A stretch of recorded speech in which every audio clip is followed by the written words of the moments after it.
Здравствуйте, меня зовут Одинцов Женя, садик «Золотая рыбка». Я сегодня хочу вам рассказать про улицу Губина в городе Якутске. А знаете, почему эта улица носит такое название?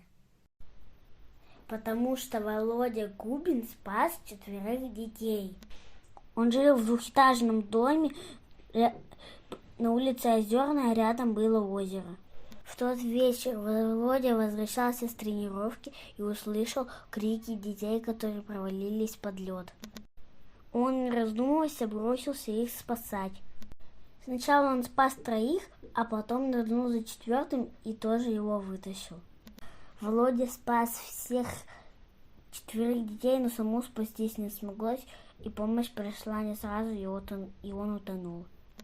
В 1965 году Володя был награжден знаком почета посмертно. В октябре 2019 года на улице Губина состоялось торжественное открытие бюста героя. В городе Якутске именем Володи Губина названа улица, на которой он жил.